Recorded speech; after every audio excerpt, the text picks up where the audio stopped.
wabarakatuh. Nama saya Alsa Saputra dari Prodi Teknik Informatika dengan NIM 2066244 Informatika A Pagi.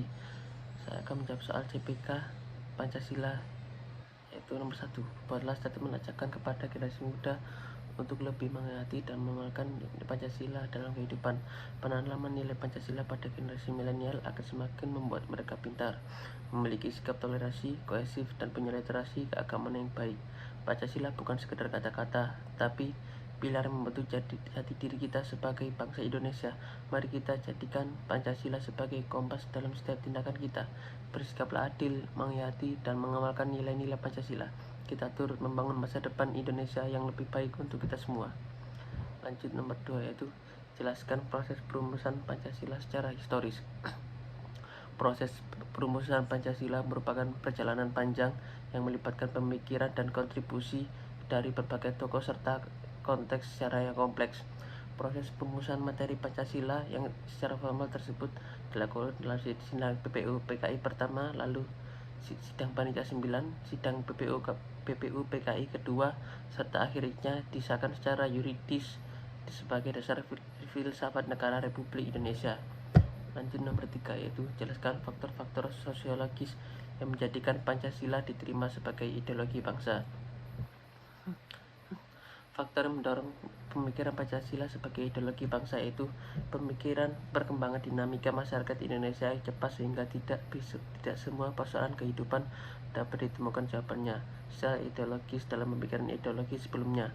Runtuhnya ideologi yang tertutup seperti Marxisme, Leninisme, dan komunisme. Pengalaman secara politik Indonesia dengan pengaruh komunisme di masa lampau, tekad untuk menjadikan Pancasila sebagai satu-satunya asas dalam kehidupan bermasyarakat, berbangsa, dan bernegara.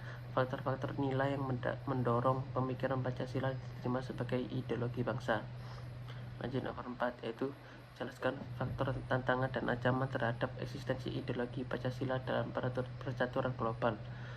Tantangan terhadap eksistensi ideologi Pancasila dalam percaturan global bisa berasal dari beberapa faktor, yaitu pengaruh ideologi eksternal, ideologi dari luar seperti radikalisme, vandalisme, atau fundamentalisme, atau ideologi yang bertentangan dengan nilai-nilai Pancasila, maka bisa menjadi ancaman untuk ideologi Pancasila tersebut. Lalu perubahan sosial dan teknologi. Perkembangan teknologi dan media sosial di era globalisasi ini dapat membuka akses yang lebih luas terhadap media informasi dari berbagai belahan dunia. Hal ini bisa mengakibatkan munculnya arus informasi yang tidak selaras dengan nilai-nilai Pancasila, mengancam kohesi sosial dan pemahaman atas prinsip-prinsip dasar bangsa. Lanjut, ketegangan dan konflik global. Ketegangan geopolitik global dapat mempengaruhi stabilitas dan keamanan di dalam negeri.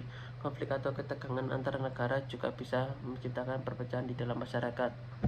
Melalui pendidikan yang kuat, kesadaran dan nilai-nilai Pancasila, dan upaya kolaboratif di pemerintah, masyarakat, dan pemangku kepentingan, eksistensi ideologi Pancasila dapat dipertahankan dan diperkuat dalam menghadapi tantangan global tersebut. Sekian dari saya. Assalamualaikum warahmatullahi wabarakatuh.